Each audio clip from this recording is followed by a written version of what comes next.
ka-bakers, kumusta kayo? For today's video, gagawa naman tayo ng choco chips bread. Yan ang i-share ko sa inyo mga ka-bakers. Napakasarap nito at napakaganda nitong pang-display, lalo-lalo na sa mga estante natin. Lalo-lalo na kung ikaw ay nagninegosyo ng tinapay o gusto mong matuto gumawa ng tinapay. So panoorin mo lang itong video na ito mga ka-bakers dahil napaka-importante nito kung sakaling nagbabalak ka tayo ng bakery zone. Napaka-importante ng mga recipe na to para sa mga bakery. Kasi itong recipe na to mga ka-bakers is gamit talaga to sa mga bakery. Kumbaga ito talaga yung timplada sa mga bakery na kapag natutunan mo itong timplan to, marami ka ng tinapay na magagawa iba-ibang design. So yan mga ka-bakers, kung interesado ka sa video na to, panoorin mo lang hanggang matapos. At kung bago ka pa lang dito sa ating channel, huwag mo kalimutan like, subscribe, click notification bell para updated pa kayo sa mga video natin gagawin. Let's go! Umpisa na natin! So yan mga bakers, gawa muna tayo ng ating topping sa ating chocolate chips bread. So meron tayo 1/4 na third class, 250 grams. Tapos meron tayo milk powder, 50 grams. So yung gagawin natin toppings. Lalagyan pa natin yan ng asukal mga ka-bakers. So lagyan natin ng asukal. Ayan. 1/4 din. Yan, lagay lang natin dyan. So yan mga ka-bakers, i-mix lang natin to. Ayan. Ito rin yung pang-topping sa mga cheese bread mga ka-bakers. So gaya ng sinabi ko, kung nag-uumpisa ka pa lang gusto mong matuto, importanteng matuto ka sa mga ganito kasi ito yung isa ito sa mga topping sa mga pang-display ng tinapay sa bakery. Saka itong timpla natin itong tinatawag ng mga ordinaryong bread. Yan talaga ang mga timplada sa bakery. Kapag natutunan mo yan, maraming tinapay na yung magagawa mo mga ka-bakers. So ganito lang paggawa ng cheese toppings. Medyo maingay mga ka-bakers kasi labasan ng school, mga estudyante. So ayan mga ka-bakers, pag ganito siya, okay na yan. Yan. Itong toppings na to, maraming pinagagamitan nito mga ka-bakers. Pwede ito gamitin sa cheese bread, cheese roll, choco German. Kaya kung gusto mong matuto mga ka-bakers, lalo na mga pambikering tinapay, kailangan matutunan mo din yung mga ganito. So sana makuha mo, yun lang naman ang ingredients yun. Napakadali lang. So, tapos itatabi muna natin to. So yan mga ka-bakers, magtitimbang ako ng 1 kilong first class. So ang gamit ko kasi ngayon na first class mga ka-baker is goldfish. Kasi mas mura-mura siya doon sa Globe. Nasa lang siya. 900 plus. Ang Globe kasi, konti na lang, 1,000 na. So yan mga ka-bakers, 1 kilong first class yan. Tapos lalagyan natin ng asukal, 200 grams. So, diretso na natin. So yan mga ka-bakers, 200 grams to kasi cheese bread yung gagawin natin. Parang cheese bread yung style niya pero chocolate chips. Yan mga ka-bakers, yung ganitong timplada, kung halimbawa di palaman, Spanish, pandikoko, pwede kayong magbawas ng asukal nito. So halimbawa, magmamasa kayo ng 5 kilo, pwede nyo yung asukal, pwede 800 grams sa 1 kilo. Babawas kayo kasi maglalagay pa ng palaman, matamis naman yun. Ito kasi wala tong palaman, bali toppings lang, kaya sinasakto ko siya sa 200 grams. So yan mga ka-bakers, sana sa inyo lang naman yan kung paano yung diskarte nyo, pero ang talaga dyan, 200 grams bawat kilo. Ngayon kung gusto nyo gumawa ng marami, plus nyo na lang. Halimbawa, gagawa kayo ng 5 kilo. Kung 200 grams yung gagamitin nyo, depende kasi yon sa area nyo, sa mga customer nyo, kung anong klaseng timpla yung nasanayan, hindi nyo na pwede baguhin yun kasi pag once binago nyo yan, magbabago din ang lasa ng tinapay nyo. Kaya kung nasanay na sa 200 grams, continue na lang ninyo yan. Continue nyo na lang yon. Ganito, kung maramihan, pwede ka gumamit ng 1 kilo. Sa 5 kilong harina, pwede ka gumamit ng 1 kilong asukar. Pwede rin i-adjust mo sa 800 grams. Ang 1 kilo kasi mga kabikers is 1,000 grams. Ang 1 kilo, 1,000 grams. Bali pag 800 grams, hindi siya nakaabot ng 1 kilo. So yan mga bakers, dito na nga tayo. Naglagay na tayo ng asukal. 200 grams. Naglagay tayo ng dry yeast. So itong ginagamit ko na dry yeast mga kabikers is ano to siya, yung 2-in-1. So hindi mo na kailangan maglagay ng bread improver kasi meron na siyang bread improver. 2-in-1 yung tatak ng yeast na to na ginagamit natin. Napakaganda rin niya mga kabikers. Lagay din tayo ng asin, ayan, 15 grams. 15 grams din gagamitin natin asin. So maglalagay din ako ng milk powder, 50 grams. So yan mga kabikers, kung maliit lang, kagaya nito, 1 kilo, 2 kilo, 3 kilo, ang gagawin mo, lalong-lalo na kung isa ka lang, pwede ka gumamit ng yeast na 15 grams. Pero kung marami na, 10 kilo or pataas na, maano na yon, siguro sa 10 grams lang gamitin mo mga kabikers kasi alasahan ka na doon. Kahit yung 5 kilo, gumamit ka na siguro ng 10 grams lang bawat kilo, wag 15 grams. Kasi medyo may katagalan na yun, lalo na pag isa ka lang. So yan mga kabikers, sana nakuha niyo yung mga sinasabi ko, no? Dito na tayo, lagay na tayo ng milk powder, 50 grams. Lagay na tayo ng tubig, 1 cup. So yan mga kabikers, ang cup pala nito, ang katumbas nito ay 1 can ng lata ng ibap. Yan, 1 lata ng ibap lang yung tubig natin. So maglagay din tayo ng vanilya. Ayan, tsansahan na lang.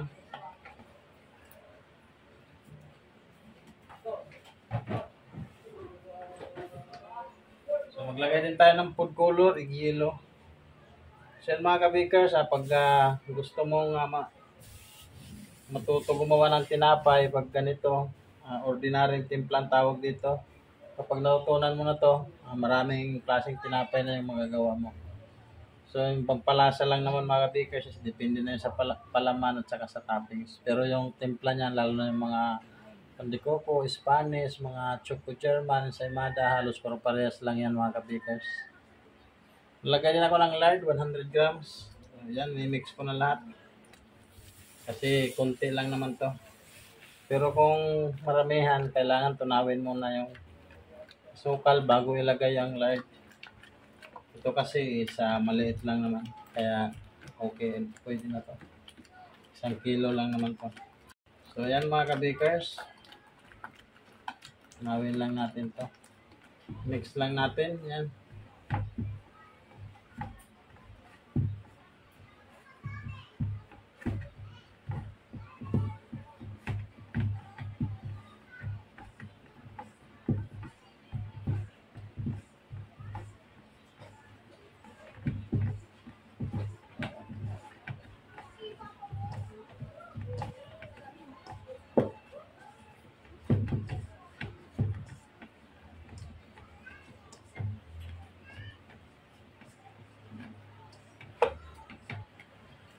So yan, tamang-tama lang yung tubig niya.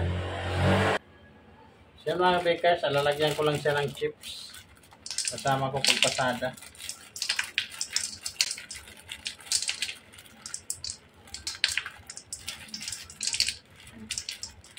Hindi lang natin ubusin kasi gamitin natin ito mamaya.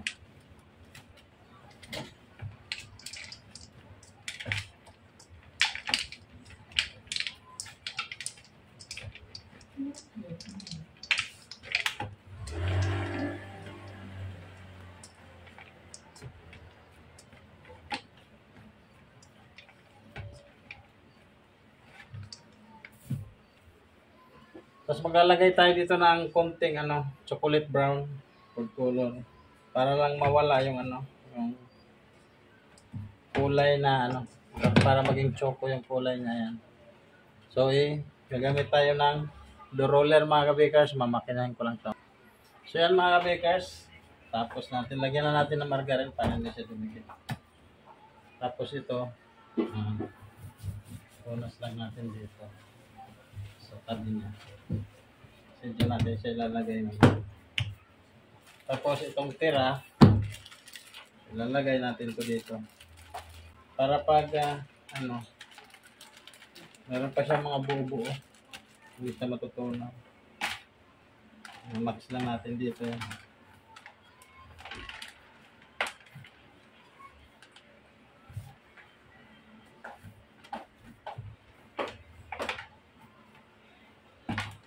Kailangan lang natin yan i-mix.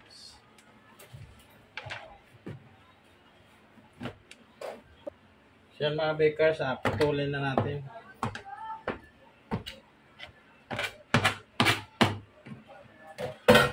Putulin natin siya ng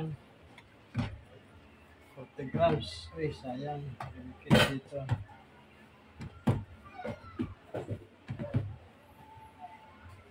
$40 mga kabers, ganito kalaki.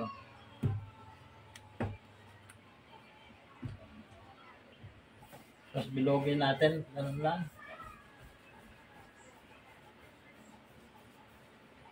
Ayan, pag ganyan lang mga kabakers. Tapos ilagay natin dyan.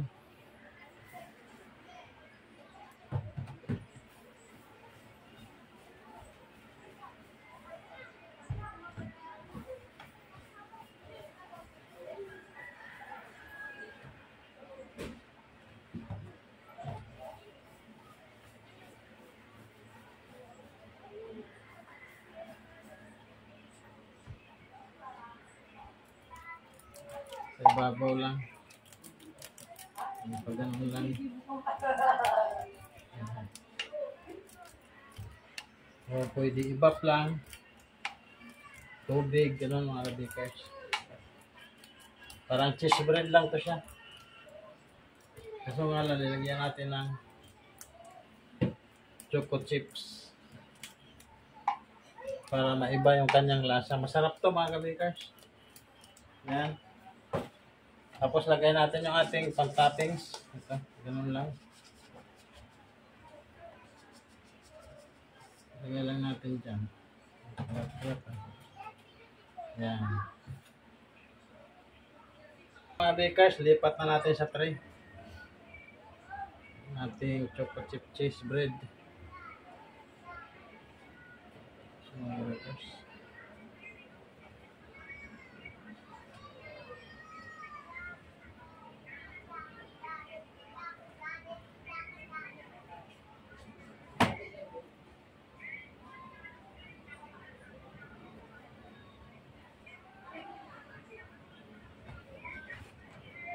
Yan. Continue lang natin mga kabakers. So yan mga bakers, tapos na. Palsahin muna natin siya ng 2 oras bago natin iluto. So update ko lang kayo umaya mga kabakers sa paglutuin na natin. So yan mga kabakers, after 2 hours, malaki na siya, halos dubli na. Nakagpainit na din tayo ng oven kasi nagluluto tayo ng buns yan, no? Bali, ang init ng ating oven is 180. Lulutuin natin to siya ng 15 to 18 minutes. Update ko lang kayo mga kabakers mamaya pag maluto na. So yan mga kabakers, after 18 minutes, naluto na yung ating choco chips cheese bread. Yan, no? Mainit pa kasi, mamaya na lang natin siya titingnan yan. So ganun siya mga kabakers. Parang cheese bread lang siya, kaya lang ito choco, tapos meron siyang chocolate chips. So ayan mga kabakers, palamigin ko lang, tapos tingnan na natin yung kanyang texture para makita nyo. So ito mga kabakers, hindi to siya masyadong alsado, no? Kasi pangit yung cheese bread na alsado masyado. Siya ay malaman kasi wala siyang wala siyang palaman, kaya mas maganda kung medyo malaman yung ating cheese bread. Medyo siksik siya konti. So ayan mga kabakers, update ko lang kayo mamaya pag lumamig na. Lagay na natin siya sa tray. So ayan mga kabakers, ito na nga yung ating choco chips bread. Tingnan natin yung kanyang texture yan. Siya. Ayan. So diba? Tapos pag binuksan nyo yung loob, ganito siya mga kabakers. Meron siyang mga chocolate kayo makikita dyan sa loob. Yan.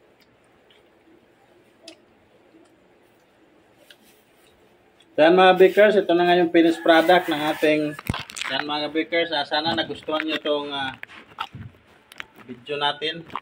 Yan. Yan yung finished product niya. Ito na nga yung ano, yan o. Yung kanyang loob.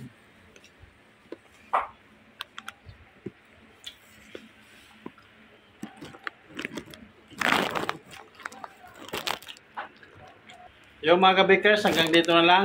Maraming salamat. Kung nakaabot ka hanggang dulo ng video na to, maraming salamat. At kung nakatulong sa iyo yung video nito, huwag mong kalimutan i-like, subscribe, click notification bell para updated pa kayo sa mga video natin na gagawin. So yan mga bakers, napakasarap niya. Yan, hanggang dito na lang. Maraming salamat. Bye-bye.